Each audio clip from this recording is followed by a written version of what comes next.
I want to begin by recognizing that I'm joining this virtual event from the traditional shared territory of many nations, including the Huron-Wendat, the Seneca, the Anishinaabe, the Chippewa, the Haudenosaunee, and the Mississaugas of the Credit River.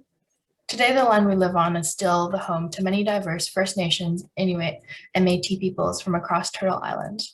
I want to share my gratitude for the ancestors who have cared for this land. If you don't know the history of the land you're on, I encourage you to get curious. There's a website, native-land.ca, or an app called Whose Land by a Haudenosaunee developer. I'd like to pass it on to Ari from BC Exchange Lab. Hi, I would like to acknowledge, recognize, and express gratitude for being able to live, learn, and work on the traditional territories of the Lekwungen-speaking peoples, also known as the Songhees and Esquimalt nations. We respect the continued connections with the past, present, and future in our ongoing relationship with Indigenous and other peoples with the community. I love living here and feel fortunate to live on this land. Thanks. Thanks. So we'll go a bit over the agenda. We're going to start with some welcomes, introduce you to Code for Canada and the Exchange Lab. Then we'll do a lightning pitch round where each of our speakers has a chance to give you a quick pitch about why you should join their breakout room. Then we'll be breaking out into 3 breakout rooms where you get a chance to hear a bit more in depth about the projects and ask any questions that you might have. At the end, we'll come back in the main room for a quick poll and some resources if you want to continue to learn more. So I'm from Code for Canada. Code for Canada is a national nonprofit that connects government innovators with the tech and design community. Our programs build digital capacity in government, and we've tried to build civic capacity in Canada's tech and design sector and our community civic tech networks. So how do we do that? Well, we have a couple programs that help us achieve that goal. Our main program, our fellowship program, is a 9-month fellowship where we embed tech and design professionals in government departments where they can collaborate with public servants on projects that matter. We also have a community network, which is made up of organizations across the country, volunteer-led civic tech organizations that hold regular hack nights. They work on projects and they discuss civic issues. As well, we have an education program. We equip public servants with the fundamental skills they need to succeed in the digital era. For municipal governments, we have Civic Hall Toronto. It's a hub for government innovators.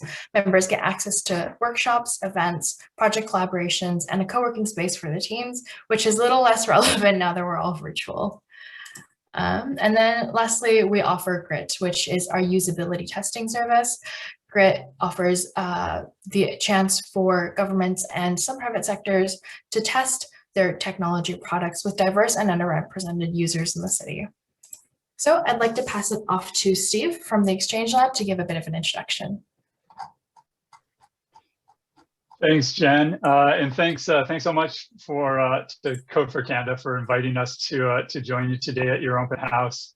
My name's Steve Chapman. I'm the product director for digital products and marketplace at the Exchange Lab, and I'd like to give you a quick overview of the Exchange Lab and some of the things we do there. So first of all, the Exchange Lab was really founded to provide a place of collaboration for business areas across the BC government to work together and to build a sense of community, not just within government, but with our vendor partners and everybody that we collaborate with to improve government services for the people of British Columbia. We use it as an incubator to accelerate learning. I'll get more into it in a bit about how we do that. And it's also something that we use for to identify high impact solutions for high priority challenges. Next slide, Jen. So what do we do at the Exchange Lab? It's really focused around users and how the Exchange Lab and the teams that are part of the Exchange Lab can work together to help our users out. So the first thing we do in any instance is identify a challenge, a specific issue that users have brought to the table that needs usually a technical solution, not always, but generally it does, and we respond in that manner. So once we've identified that and done as much client engagement as we can with the users to scope out the challenge, we look to what sort of cross-functional team would best be able to manage and come up with a solution for the problem. Again, usually these are technical teams. So the general sorts of people who are on the cross-functional team would be developers, UI UX designers, and service designers of a general nature, Scrum masters. Generally, we use Agile and Scrum techniques. So those are the sorts of teams that we put together. Once the team's in place, then we, thanks. Step number 3, we like to use Agile and Scrum principles as we deliver the product. So we co-design a solution with the users and iterate over and over again as we develop the product. And the teams work in the open to deliver value incrementally. So teams work in sprints, usually 2 to 3 week sprints, short sprints. So they're constantly developing product and delivering value to the business areas. And the last piece we really like to focus on is, let's celebrate the results, celebrate success, and share stories with everybody within the community that we're trying to develop. Share your stories with the teams, share your successes, and also share your failures. What can be done better? So everybody can learn, and as a community, we can move forward. Next slide. I love this picture because this Matthew Hall's the one with his hands up. I think he's on the call. So thanks, Matthew, for making this such a great picture. This goes to collaboration and the sort of culture that we're trying to build. The people in the room come from business areas across government. We have people from natural resource sector, ministries, and from DataBC, citizen services, health. So what we're trying to do here, this is a great example of how we try to break down barriers using communities of practice. This particular one is the Scrum Masters Guild, which has met for I think 3 or 4 years now. It's a really well-established guild, which allows us to build culture and to break down silos that can build up across government. And next. One thing that we have done, it's interesting because teams have come to the table and have asked us, hey, there are different things that we need to be able to deliver the products. So some of the things that we talked about initially, people were saying, we really need space. Could you find us space? So we did that. We leased space that was 2 stories of a building in Victoria that allowed all the teams to work together. So we had room for 8 to 10 teams to work together in close proximity, which was a really good way to build community. And then people said, you know, one of the things that we really need to do is really hard for us to build and deploy our software. So we created a platform services team, which runs an OpenShift containerization system, a platform that allows our government teams to deliver these products and services. One other thing that people said is, hey, we need help. We're new to this Agile Scrum thing. Can you help provide us with some expertise? So that's one other thing that we've been able to do, is to create programs such as Experts on Tap and other loose networking solutions that allow us to provide expert advice to teams, especially when they're in the early stages of development, when they're in the formation and storming phases. And one of the last things that teams have told us that they need is, we need some kind of procurement strategy that is relatively efficient and can connect us to this amazing technology sector that we have in British Columbia, and even more widely across the country within Canada. So we developed a couple of procurement strategies. One is called Code with Us, which is used for smaller procurements. That's kind of a fixed term sort of project that may take a month or 2 and is of a value of less than $70,000. And that's been in the works since 2017. And then shortly thereafter that, we started a second procurement vehicle called Sprint with Us, which is similar to Code with Us, but rather than bringing in 1 or 2 devs, it allows business areas to resource an entire sprint team. So 5 to 7, or pardon me, an entire Scrum team. So 5 to 7 members on average. Again, developers, DevOps people, UIX people, Scrum Masters, who come in from an external vendor and work hand in glove with government business areas to create an Exchange Lab team. Not all of the Exchange Lab teams are resourced this way, but quite a few have been. Both programs have been pretty successful. Sprint with Us has run, I think we've run about 25 opportunities, and total value of that has been about $17 million to date, so about $750,000 per opportunity. And we'll be listening to Maral and Nino shortly. I know Maral's team was sourced through Sprint with Us, so we may hear more about that in a few minutes. Thanks, Jennifer. And then I think I have one last slide, and then I'm ready to move over. So last thing is, when we look at the Exchange Lab, look to how we lead change and how we incorporate it, we take a really holistic view to that. And we imagine ourselves as coaches, people who can assist the teams. The teams are a real focal point. So what barriers can we break down for the teams, and how do we go about that?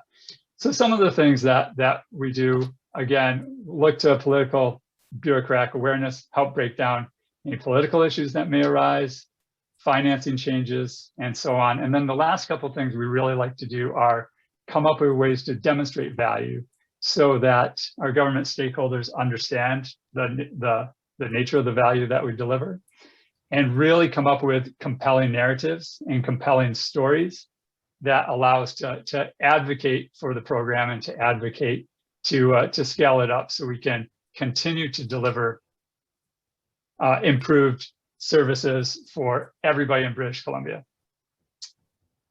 Thanks, Jennifer. Thanks, Steve. So without any further ado, I'd like to welcome our speakers to pitch their breakout room. We'll start off with Maral and the Climate Action Secretariat.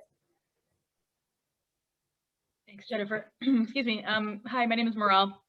And I think just before I throw my pitch, I don't know if you're gonna cut me off and take like a virtual cane to my picture and pull me off stage, but I just wanted to say thank you to you and Code for Canada and Ari and Steve and the Exchange Lab for the opportunity to be with you here today. You know, in terms of a pitch, I mean, I was just telling Nino that I don't really want to pitch against him. He's great. So, you know, and same with the Exchange Lab. It's been a home of sorts for me and my team for many years now.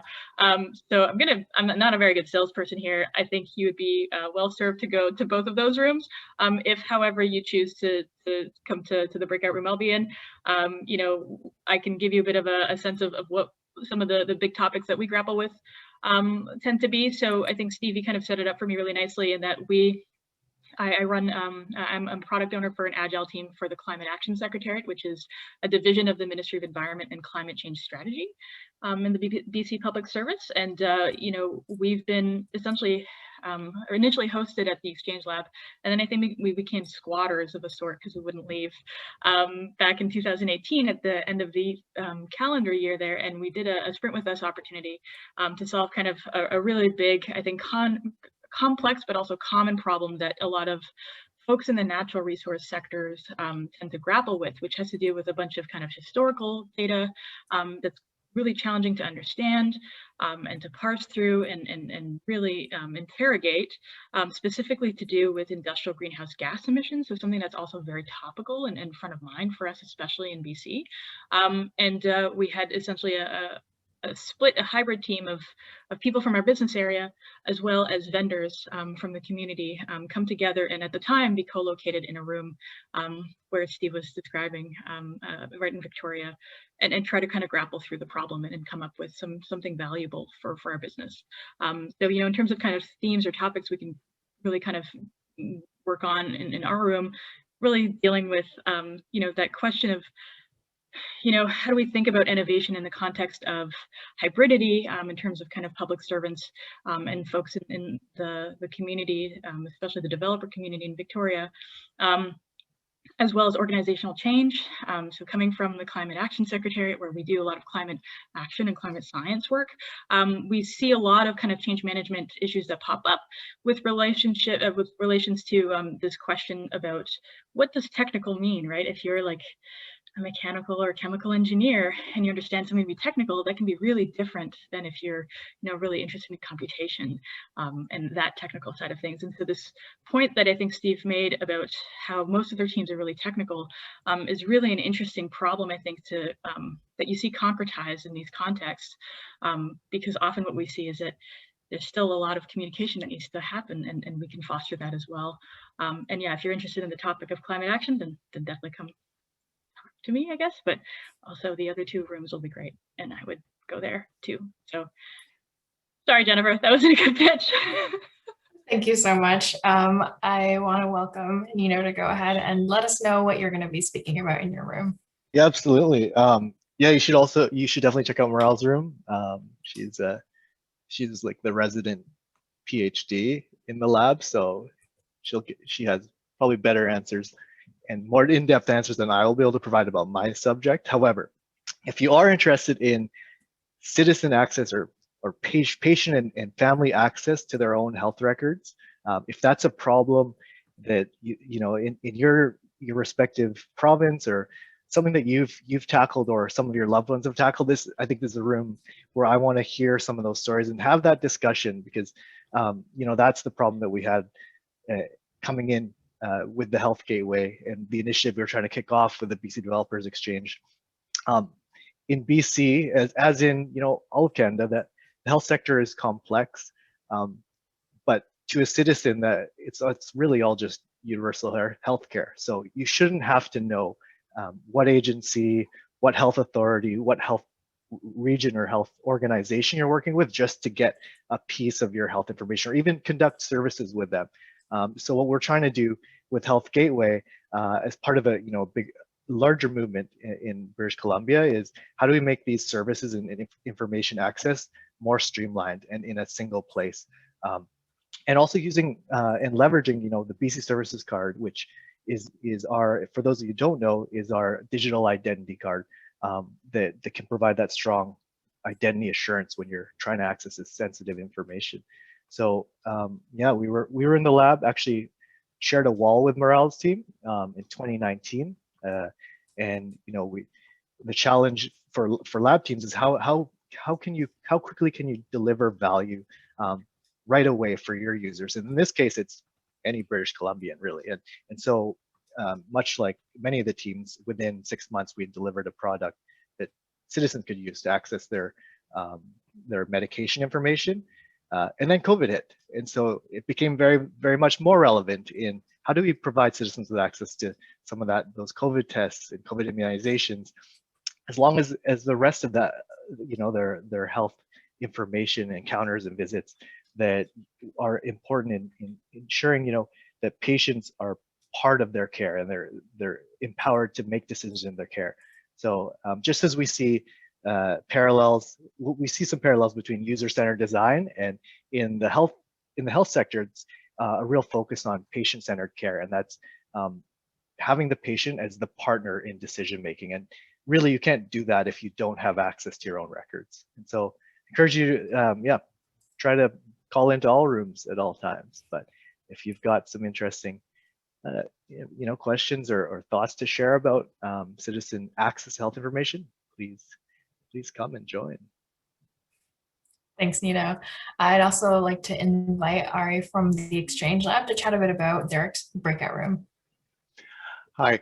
I'm in the back channel talking with Maral and Nino before, and it makes me so happy to be part of this work, because I wanted to pitch them both too, because it's like it's an honor to work and watch their team start from the beginning to become what they are and continue to improve.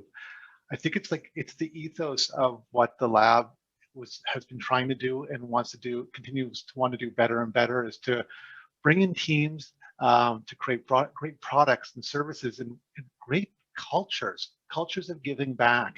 One of the big things about the lab, again, is our ethos is creating really strong communities. So once you get in, it's not just your team. It's not just you. You got this huge community, whether it be all these tools that we hopefully share very well, whether it be Rocket Chat or events that are soft mentorships, and the technological tools and the procurement devices.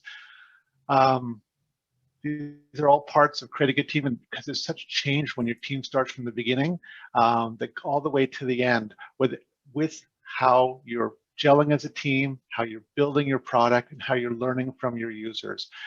So we've called ourselves a couple of things over the years, like a university, consulting, because it's a one-stop shop. You get your all your courses designed in-house with a government-centric. So even before you come in, you have different courses, whether it be Agile Fundamentals or Digital Leadership 101 or UX 101. So you have that taste as a full team, and alignment sessions before you even take your first step into working on your product, where your whole team agrees on this is how we're going to act as a team.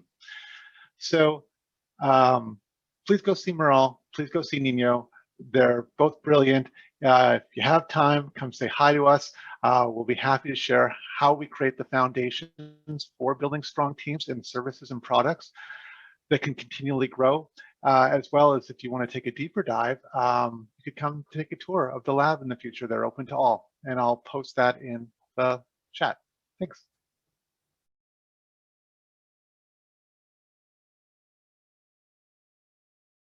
And I know that I didn't quite give a very detailed preamble, so I'm happy to maybe provide a bit of a setup first.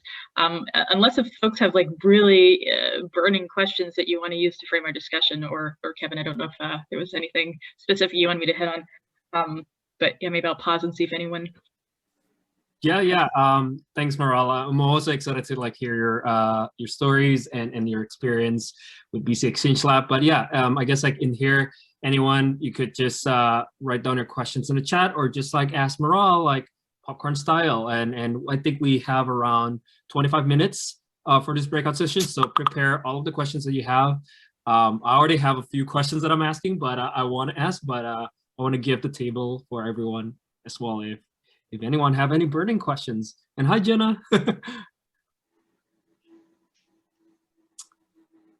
Yeah, I guess like while we're waiting for people. So this might be a dumb question to start with. There's no doubt. So is there a central repository that is like, it's not necessarily like a proposal, like an RFP board or something like that, but is there like any kind of a repository or a forum where people can look and see what kind of problems are people struggling with that need help of a team or a struggling startup company to be able to, so what kind of opportunities are to make those kinds of links? And is there that repository or any kind of regular forums or meetups that kind of facilitate those connections? John, that's an excellent question, actually. It's not silly at all. So in terms of kind of before we get to the Exchange Lab, if you will, like if you're in a business area or a ministry or agency that has some really nasty problem that seems to be well suited for digital delivery, at present, there is no central repository for, I have a big problem, what do I do?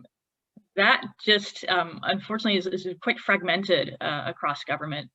I think probably predominantly just by design. It's such a big machine, and different ministries and agencies have their own processes that are, in many cases, many decades long and old, right?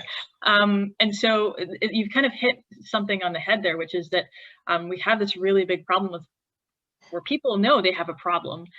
Often, if they're at the stage where they know they have a problem, but they haven't really formalized it or had it come to an approach to solve it, they might not even be able to articulate what the problem is yet. And so actually run into a lot of that where, folks will come to me and say like, I need a database. And I'm like, okay, why? And they're like, I need a database. And it kind of just stops there, right? And so I think this notion of having some kind of central repository where we can have those problems kind of surfaced and identified before you even get to the Exchange Lab is actually quite a valuable suggestion and Yeah, it's a really good idea. The other component of it is once you have hit that point of like, no, I actually do need I think I do need a database. I actually do have a problem. I can articulate it. And, you know, my business area or my ministry recognizes that it's quite a big problem and we need to solve it. So often these are especially in government, they're framed in terms of service delivery, right?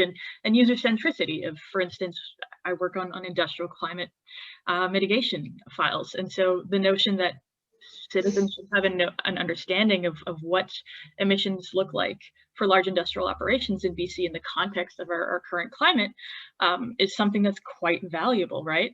And so when you get to that stage where you do have a problem statement, where it is kind of really evident that it's something that needs to be solved and that perhaps some digital solution is actually key, that's when you go to that slide that Steve was showing that had the sprint with us and code with us icons. That procurement opportunity is one of the vehicles that we tend to use. And there we list all the opportunities. I think they're open for a period of time.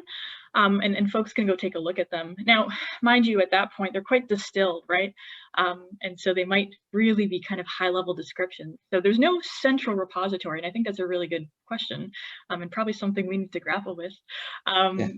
But there are these little venues popping up where, you know, we're seeing some of that distilled up and out. And then in addition to that, you know, the Exchange Lab has become, I think, a really central place for folks in government who are running into these problems and maybe aren't getting that traction internally to go talk to people, right? So often a lot of the work that our team does, or even I think other teams do at the lab, is once you have that connection and you know someone knows you through someone else perhaps and has a similar problem, they might call you up and say, I've got this really kind of weird issue. I don't know where to go with it. How do I start solving it? So I think what it's also doing is setting up some of that infrastructure to hopefully get to something a little more formalized in terms of how do we know we have problems? Where do they reside? And how do we kind of interrogate them collectively?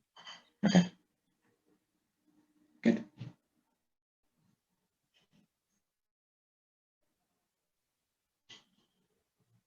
Anyone else have any questions? I do. Nino. Hi, Maral. I think jumping off of that, I'm wondering how you go about having conversations with folks who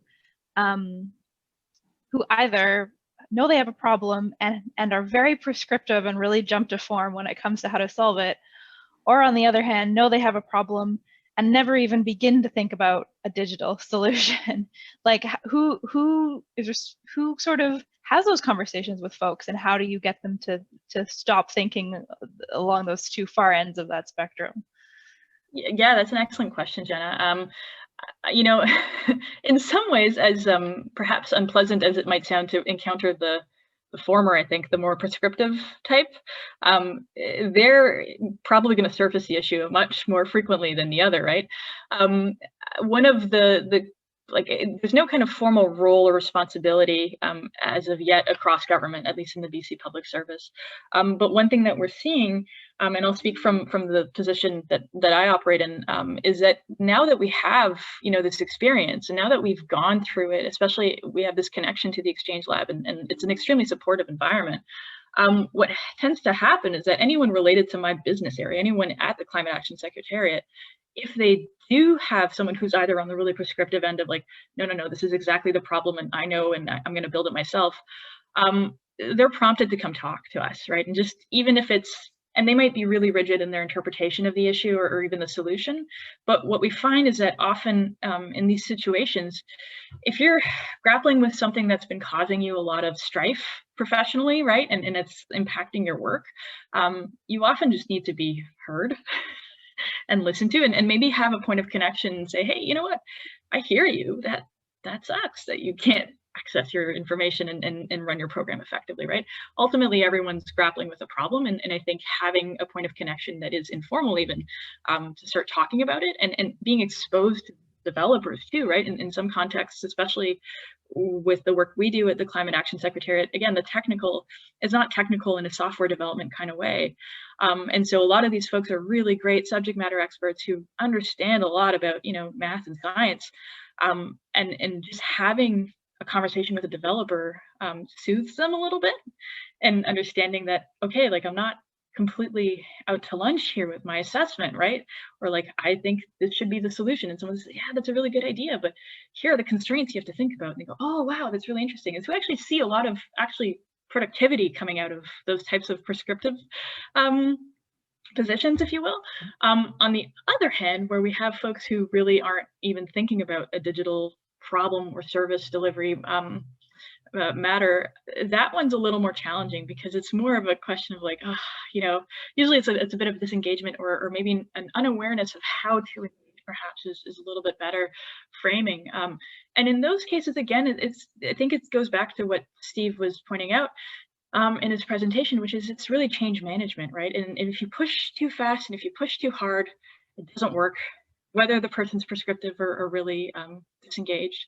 And so it's trying to, one thing we've found, we try really hard to work extremely transparently, right? So kind of in an agile mindset, and make everything open. And that in itself is really uncomfortable for some people, but so we invite folks to things.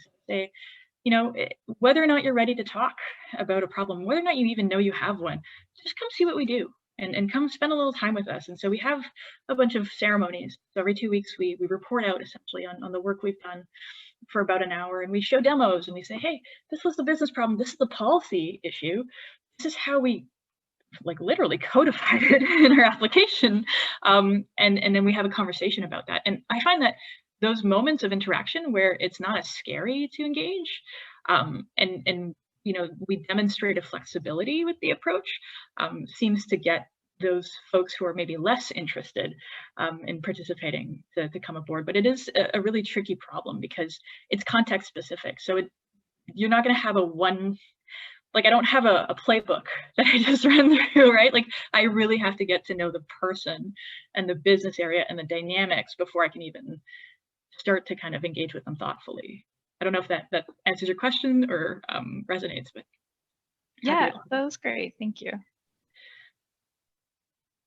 And actually, if I may jump on that, so you mentioned a lot about like some cadence and processes throughout the BC Exchange Lab experience. I'm assuming you've been with them for a year or less than a year or more than a year.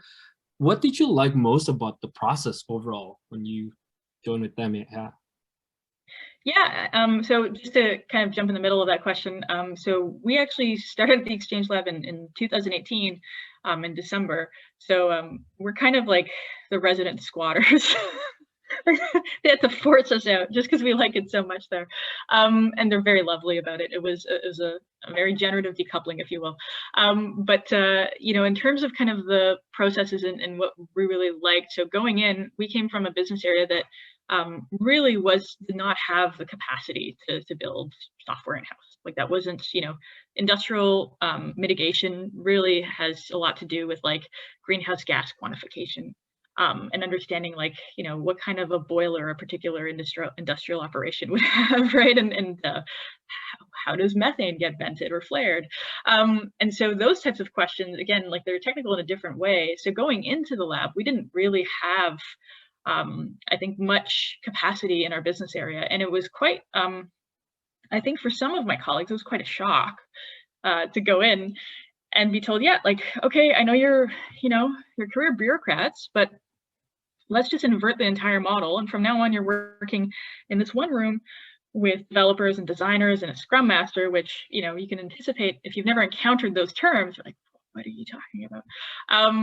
And then in addition to that, we're going to try to kind of flip the way you work. So in a context where it's very individualized and, we're just prone to silos often in government, just by nature of the type of work and the scale, put that aside, work on it together, get everyone in the room together, sit there uncomfortably for hours and get comfortable, really. I think that was probably the best part. You can really see people transition in their mindset over time, where at first there's a lot of discomfort. What do you mean I'm not putting this in a decision note and then putting it into an e-approvals and it goes up the chain? You want me to just tell you verbally and someone puts it on a post-it, like that doesn't make sense.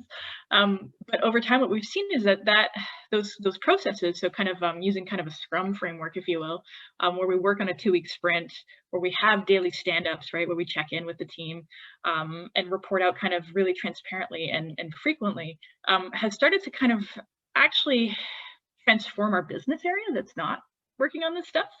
So as an example, we have folks at the Climate Action Secretariat who, have a daily stand-up, and they start really thinking critically about, okay, like if we're collaborating, it probably helps if I give you the draft really early instead of waiting till the last minute, right?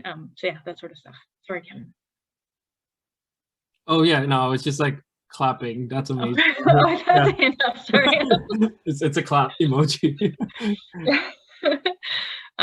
But yeah, so it's really, I think the thing that I like the most about the Exchange Lab is that it actually it provides the infrastructure for change management without really being overt about it sometimes, and you see that trickle out into the different components of your work.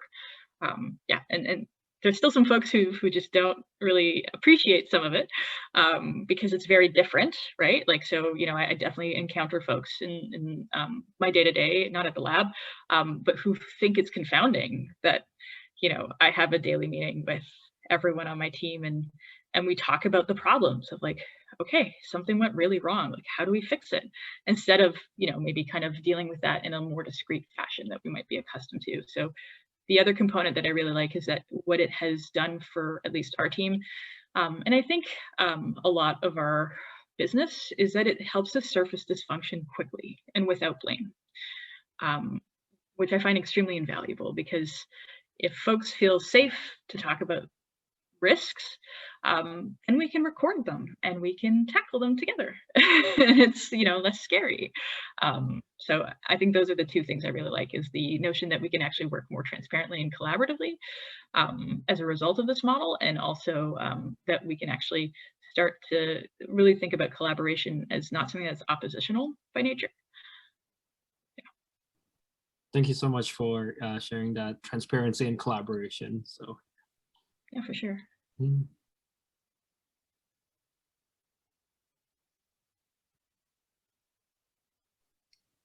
me just throw one question. So I'm a bit of an outsider. I don't know that much about the process, but I'm a huge fan of just the way so much of everything you guys are doing, like in both public policy, contributing, collaboration, agile development, all the whenever I just hear you describe the way you're developing and the processes, I'm just kind of a huge fan of all of those things, and I'm interested in both the CAS stuff and the Health Gateway and just all this stuff. It's quite exciting.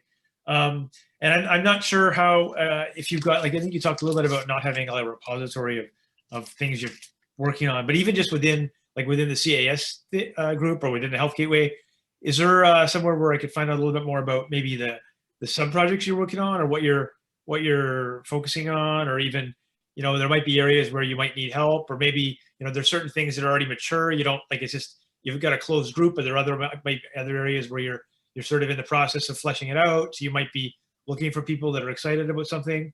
So all of those things, I'd be quite interested in finding that, so that I could potentially, because there's lots of things that I could see myself latching onto and wanting to contact people and seeing if I could get involved, but I'm not quite sure where to go on either of those fronts. But yeah, if you have any feedback for that, would be great. Yeah, no, that's an excellent question. Yeah, I mean, so we work completely in the open on GitHub. So I can, I'm not really good at multitasking, but I'll take a moment before we're done and I'll drop the link for our repos. So in terms of kind of the technical work, it's all open source. It's all out in the open. We definitely had folks contribute, both our team members who have contributed to other projects that are open source as well as other folks who found our work interesting and took a look at it. And part of the model of the lab is to encourage that kind of collaboration around kind of open source software development. So it's definitely there. And yeah, like if you're interested in some of the same issues from a business side, we have our programs in particular support something called CleanBC Programs for Industry, which is essentially an initiative that seeks to provide financial incentives to large industrial operations that are performing well in terms of their greenhouse gas emissions profile. So it's this kind of point of intersection between essentially kind of encouraging and inciting better industrial emissions performance in BC, and making sure that we're investing in our existing industry to be able to do so, right? And so it's those programs are, the way that they've kind of operated in terms of the work that we've done are pretty scaled to the user type. But the other kind of component that we're working on and always trying to seek feedback on is the actual kind of code itself. So there's kind of an interesting, I think it's two prongs that you've kind of hit on there, which is that we've got kind of the external facing stuff, which is extremely open and ready to use and to look at. And then the other stuff is the actual business area and the program areas that we support, which, you can look at the website and such, but if you're not that particular kind of user that's impacted, and it's a little more scaled down, I think, in terms of niche, then it's probably less interesting possibly than say, for instance, the health gateway work, I think impacts it's a little more universal in terms of all of us ostensibly understand, that that's a problem that impacts us directly. So yeah, I can definitely drop a link for our repos and all the work we do. Often the Exchange Lab will, have these types of events where we have showcases and such, and post information as well. So there are a variety of ways, I think, to be able to connect. One of the challenges, of course, is because of the pandemic. Those engagements are obviously remote, and I think they've been a little more challenging to get going. But I think Ari mentioned that there are different lab events that I encourage you to go to as well. I don't know if that is of interest, but if it is, I'm happy to post that link there, and you can get quite a bit of information about the products that we're working on just by looking at our repos. Okay, yeah, no, that sounds helpful. Is there what would you think would be the most? I mean, it's kind of maybe too broad of a question, but the best entry point to sort of from someone from the outside who's kind of recognizes there might be some role or somewhere where I could get involved. It sounds like it could be quite a lot of things that are out there. Digging into them, and some stuff is, like I said, I don't know where you're at. So what would be the best entry points to sort of finding out, where someone could potentially just get started in this area? Yeah, so I think probably going through the Exchange Lab if you're interested in getting involved in some kind of general way, that would probably be the best intake, is my guess. If, for instance, you know exactly what you want to contribute on, let's say you're really interested in, I don't know, certain types of pipeline development, then taking a look at those, the BC Gov has a bunch of repositories on GitHub for all the agile projects, and taking a look there and contacting the folks associated to that. So for instance, just for context, because you mentioned that you're not it'd be good to know where we're at in terms of our development cycle.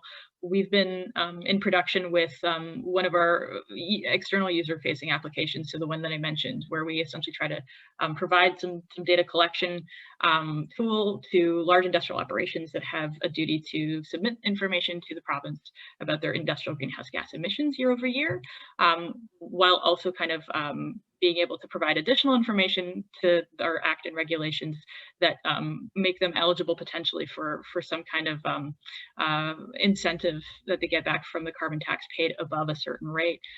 So for that particular, if you're really interested in how to bake in calculations into the back end of an application, the front end application, then you could take a look at our particular repos to get in touch, and everything that's open source is there are lots of folks who contribute to that. So I think it's a question of what are you interested in? If, for instance, you're interested in design, I know that they have a lot of events that go on through the Exchange Lab as well that do that. So I see we have a little note here, but yeah, so Ren, if there's a particular kind of interest that you have, I think probably the best intake is to check out the Exchange Lab, because they have a ton of supports and materials and points of connection. And if there's something of particular interest, if you say, oh, I'm actually really interested in I don't know how one particular ministry handles this problem, and then they can kind of funnel you to the right person, and you can have a chat. Awesome. Thank you very much. Yeah, for sure. It looks like we have 5 minutes left. So everyone, any other questions for Maral? I got one. Hi, Maral. What are you working on right now? Yeah, that's an excellent question. So right now we have a bunch of applications that are in production and in flight. We've been essentially mostly focused on making enhancements that were user-centric to that same application that I just mentioned. That's called CleanBC Industrial Incentive Program web application. After we're just about done that work, so what we did there is we launched the application last year. The program was pretty new, and then we sought a bunch of feedback, right? So we took all of the feedback we got from internal users in the business who were, essentially kind of using automated workflows to figure out how to analyze and review the applications coming in from industry, as well as industrial reporters. And we did usability studies and said, okay, let us know what you think. Like, let's work through this application together. We found the pain points, and we spent the past 3 months essentially kind of making really high impact changes to the application. So mostly surrounding kind of usability and accessibility as well, in terms of kind of the program complexity. One of the things we found is that it turns out that industrial greenhouse gas quantification reporting, as well as like carbon tax things, are really complicated. even if you have a lot of expertise, it gets confusing quickly. And so we want to really we've been emphasizing kind of user centricity in those enhancements. Essentially, we're nearly done that work, and after that, we're going to be essentially focusing on some other prototypes that we've been working on off the side of our figurative desks, namely surrounding some of the data that we collect that is publicly available, making that actually user-centric and accessible to people. So, currently we publish yearly reports of some of the data that we collect that we're allowed to publicize, and we don't have a ton of engagement. So we'll be focusing on that, as well as some other applications for our business area that focus on compliance and enforcement workflows, as well as database and data management, data warehousing, and some additional programs that are coming down the pipe. So it's all related to the same business area, but that's what we're working on. What that means in practical terms is probably a lot of front-end applications and some geovisualizations, hopefully, and a lot of user research and collaboration to make sure that we're designing things that people want and that are useful. Oh, cool, thanks. So who specifically are the users that you're testing with? Are they like scientists? In some cases they are. So we have internal users who have to review the data that comes in for our business areas. And yeah, so they might be scientists or engineers, more likely. And then our external user, or policy analysts for that matter. So we have policy analysts, scientists, executive, so folks who actually have to make the decisions. And then externally, it's people who work in large industrial operations in BC. So it might be people from pulp mills, or work at a cement plant, or even the folks who are plant managers for that matter, or work in greenhouses. So it's quite diverse in that we have a variety of different sectors. We're closing in 45 seconds here. Great to meet you guys. Nice to meet you. All right. Thank you. Yeah, I want to thank you, Maral, as well. Really excited to hear all of her experience. And yeah, we got 20 seconds left, everyone. But again, thank you, Maral, for everything today. I think there are many other ways for people to connect with you as well, right, after this session. Yes. I think there's an email for like a way to like connect with you. Yep. I can put it in the chat here. Yeah, for sure. That will be great. Well, I'll see everyone in the main room then in 3 seconds. Take care. I'm really focused on IT strategy, and this one project came up, an opportunity with the Developers Exchange to work on the health gateway, where we knew we'd invested for quite some time, and we invested in health information systems as in part of the e-health movement in trying to get digitized records. And there's been such an investment, and all those records are out there, but yet at the time, like 10 years ago when I started, with the Ministry of Health or close to that, people didn't have access to that information. And it's still quite common that today you might show up at your pharmacy just to get a record of what your dispenses are, or you might you might make an appointment with your doctor just so you can make some decisions about information that you don't have, right? And so what we're trying to do with Health Gateway is, as we progress, there's more and more tools and apps out there, but it's becoming somewhat reflective of the landscape where you almost need 8 to 10, especially if you're suffering from a chronic condition, you almost need 8 to 10 apps just to get pieces of your health information. And that can be challenging, especially one of the main challenges today is also attachment to GPs, where many Canadians don't have a GP, or they're seeing many specialists and their GPs are retiring, and you often have to tell this story over and over again. What meds are you on? What are your conditions? What was your last lab test? And what we hear so often is that there's a lot of inefficiency. So lots of duplication of even just lab testing and procedures because we don't have that information.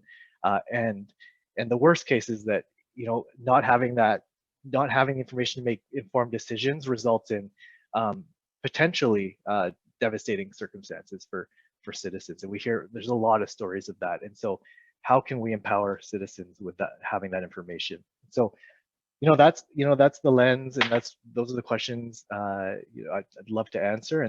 But also, if you have other insights, other questions about the Health Gateway or about similar problems in your province, then yeah, I'd love to hear them. Let's take a look at the chat. How do you get records? Yeah. So the current state today, and this is what happened coming into Health Gateway. So, and it was a very easy way to test, okay, what was that first product that we're launching, our MVP, our minimum viable product of access to medication records. So today you can do that. It's somewhat like an FOI request. It's a third-party access request. It's actually used mostly by insurers and for legal purposes. But today you can request your own dispensed medication history with a form, and someone has to witness it, and you got to mail it in, and then you specify which pharmacy you want to pick it up from, and then weeks later you can go pick it up. And so it's similar in a lot of other settings, the hospital, for your immunizations, for your lab tests. You can FOI yourself for all of that information, but it's one-off, and you're only getting a point of time. And so what we have today with the Health Gateway is there was an opportunity to connect to our various information systems. We have one for lab results, diagnostic imaging reports, medications. And so we have these systems that are built, and we use them for clinical purposes. But the challenge is, okay, how do we connect to these and make them and display the information in such a way that it's more citizen or patient-centric, that you can actually consume it? And that's the wicked problem today, is that a lot of these systems were built, and some of the legislation around them were built in such a way that they never contemplated that a person would be accessing them. There's a lot of rigor and regulation around organizations and disclosing the information to organizations, and how clinicians and clinical solutions might use them. But there was really no thought put into, okay, well, this is what citizen access looks like. And so these are technically those are the problems they're trying to work through today, along with the standardization of this data.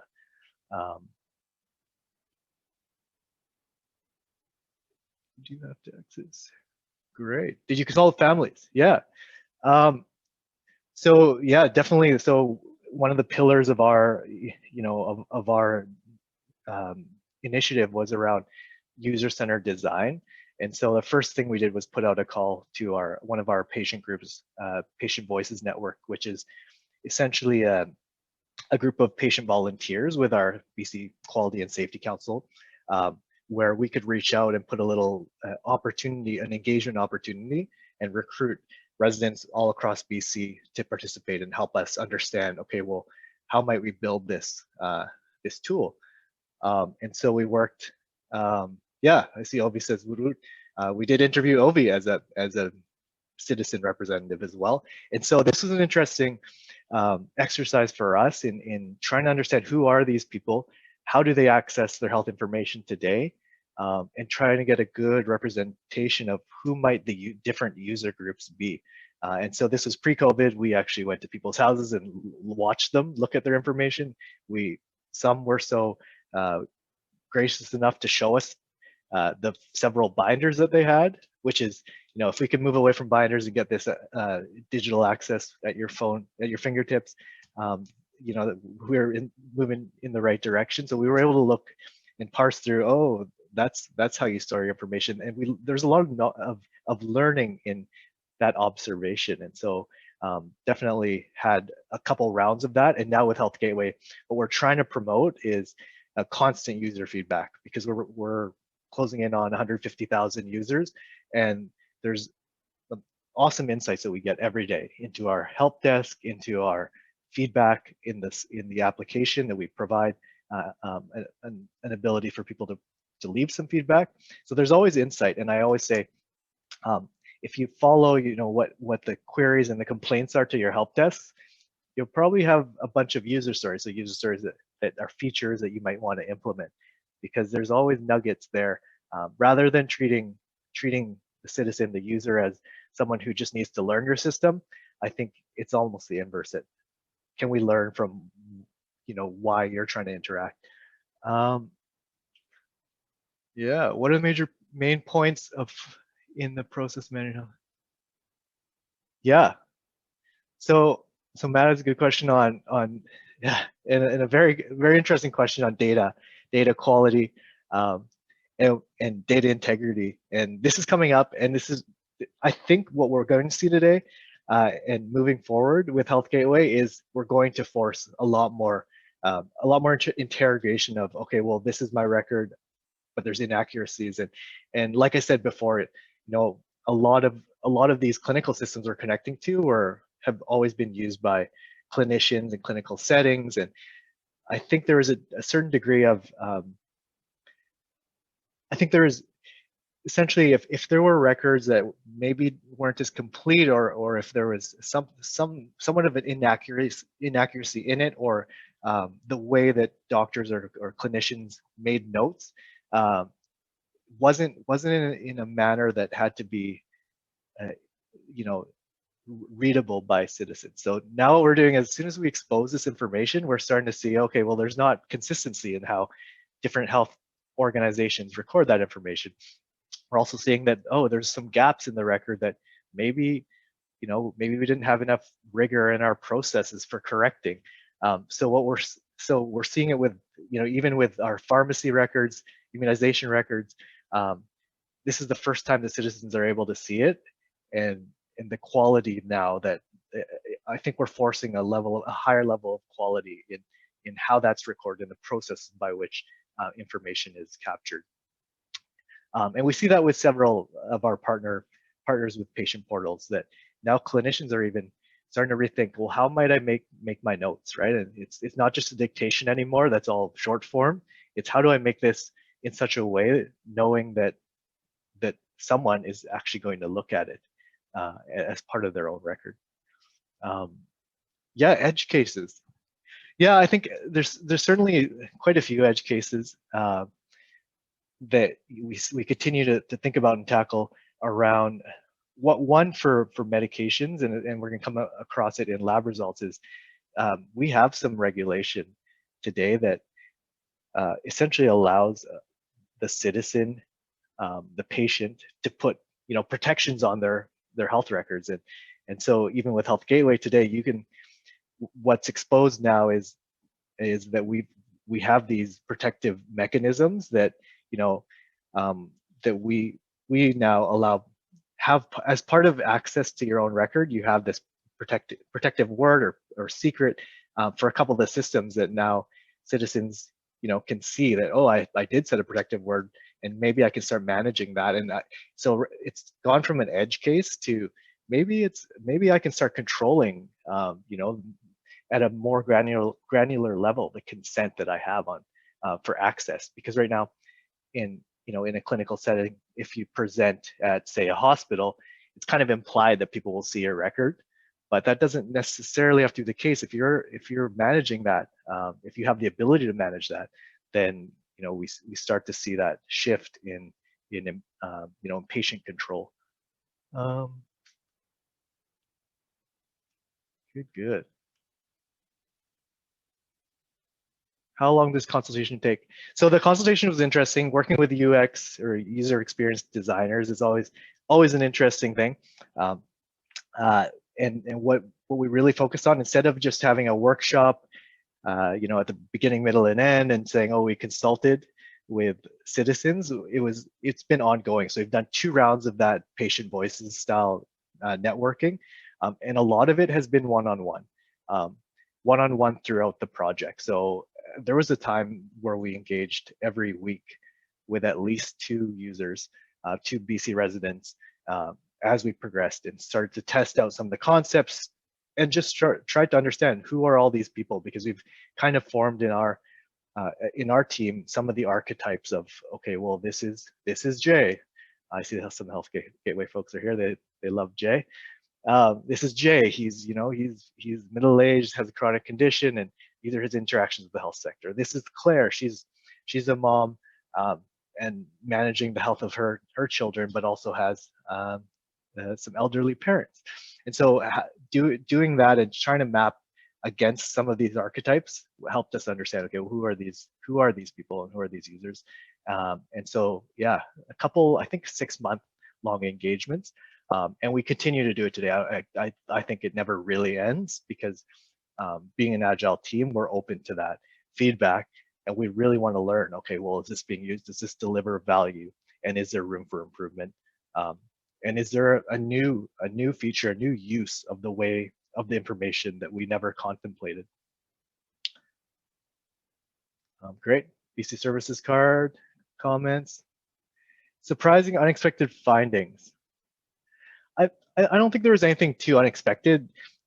Basically, BC residents, and I'm sure citizens across Canada are clamoring for just bits of their health information. So it was very, very reinforcing that we were hearing that just give me some of it. It's been so long. I just need to get some of that information, because that's so valuable. So an example today is that we had an opportunity to connect to our sort of payment plan, our medical services plan, that captures some of the billing claims of different health visits in the province. And it's not a whole lot of information, but just starting to capture visits opens up a whole discussion with citizens around, okay, well, I want to get that information and get those service visits, because I can start tracking my various walk-in clinic specialists appointments, and start even just having that history of knowing, okay, these are the various specialists I've seen, is important to start presenting to my new care team.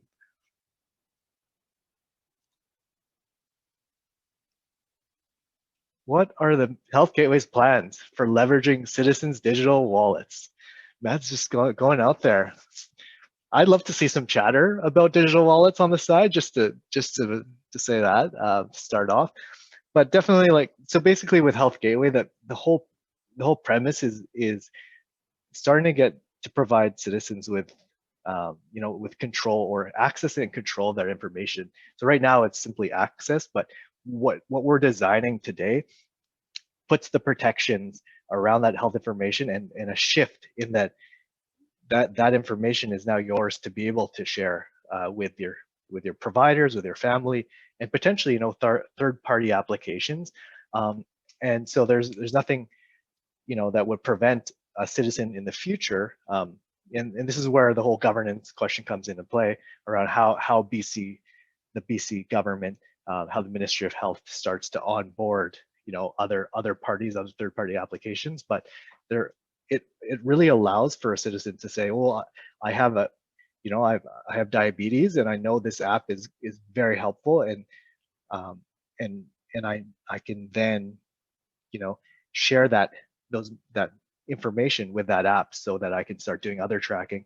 And to Matt's question, yeah, I mean, digital wallets are essentially a way to conveniently house some of the information that you have in a privacy respecting fashion. And so there's I think they're alluding to, there's the discussions we're having around, okay, well, how do I start, what am I going to need when in the future around vaccines, and even starting with that. But it could be extended to, what else do you carry in a digital wallet that's accessible to you that you might want to share, say if an emergency had happened, and that information, that your health information, your health conditions needed to be available. Our family is currently able to electronically extract their information from the portal to share with other providers. So the answer to that is yes, but right now it's more of a, you can export your information to share it. But so right now you can download the records. Nothing is stored in the Health Gateway. We simply connect to the various health information systems. But certainly we're allowing, and we're taking steps. And our first step would be, you can download some of your records and share them.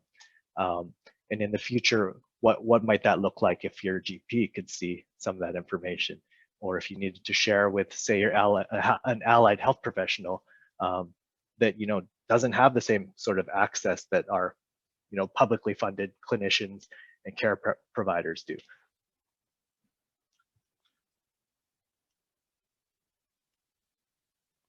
Can this be used for other services? So yeah, I think I think there's been some interesting discussion around the BC Services Card. So the BC Services Card is our digital identity credential that we've taken as a province steps to providing this. And I saw someone mention Estonia, this way that to solve some of the problems around digital identity, that you can really guarantee that you are who you say you are, because in BC, having this asset, which for many British Columbians, you've done some identity proofing. You have this credential now that you can log in and never have to remember another password again. It's log into various government services with the same credential and at a really strong level of it in insurance. So right now, yes, CRA, you can pay your taxes, you can go on Health Gateway, you can take out a student loan, but the opportunities are just starting to emerge. That there's, in British Columbia, how many services do you need to interact with that are digital, and that's only going to grow. That we need to know who you are, and we can have a strong assurance of who you are. I think in the future we shouldn't need to have to remember multiple passwords that are prone to identity theft and breaches that are tied to our Gmail accounts, and creating several identities for yourself to potentially have some vulnerabilities and provide malicious actors to get access to your information.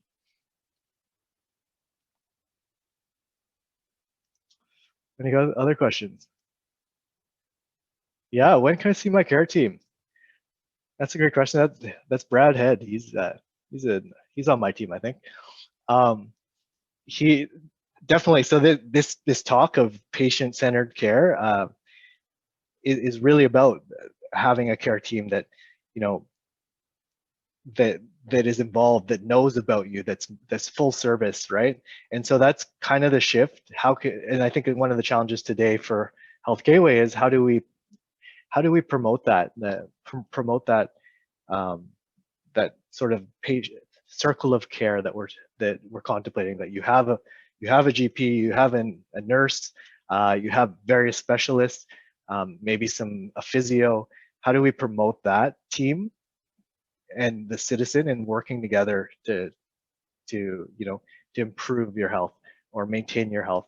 And so yeah, that's I think one of the principles we want to also promote with the application and think about in our design is how do we better enable these teams, these care teams with the patient at the center to make decisions and make plans and adhere to them.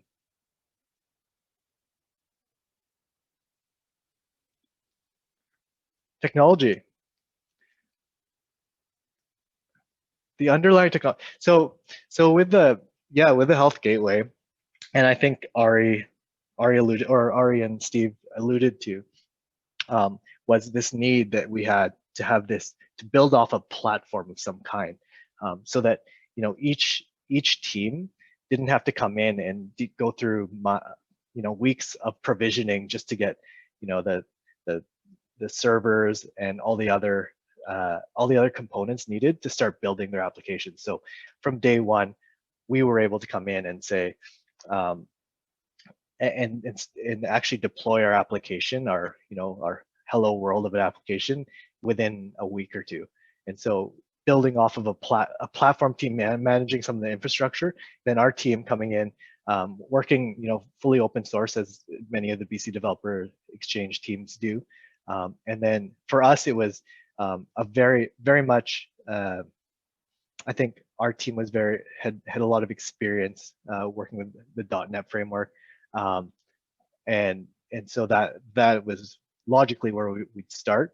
So .NET Core, and then building off of that. But definitely, we're willing to shift, and the main thing is trying to stay open source as best as possible. But as needs and as as the features needed, we were willing to shift and adopt different components that are out there and available. But yeah, I see Manuel and Brad on the chat. So if you guys want to get into the techie discussion around why we chose our stack, dive on in.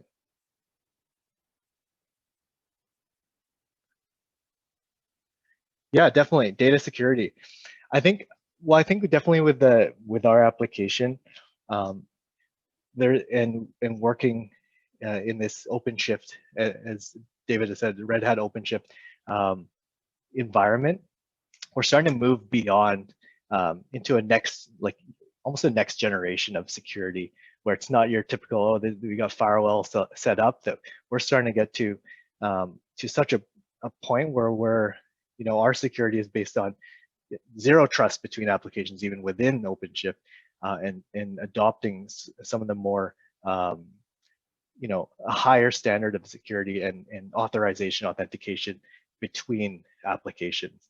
So for us, definitely we're connecting to, say, for example, our client registry, just to get some of the citizen demographics, so we can query the other systems.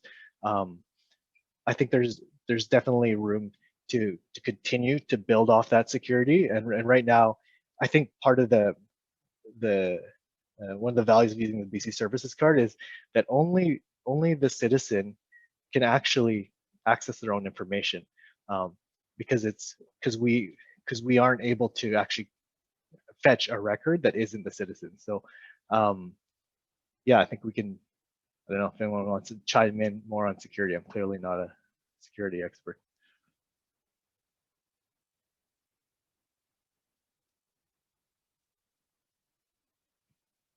Any other?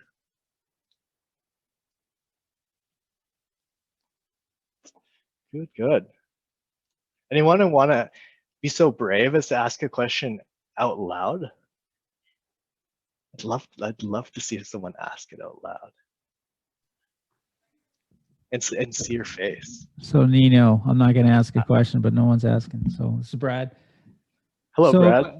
Today in the news, there was some interesting discussion around verifiable claims for your vaccination status. What is the plan? What is Health Gateway's involvement in that? Yeah, I mean, right now, I think logically having this portal that provides access to citizens for their vaccine records, logically you would say, okay, well that must play a part. I think right now we're still having exploratory discussions around how we might support all of that. But currently, if you're British Columbian and have had your vaccine, this is where you'll see the record of that vaccination event. Lots of discussion.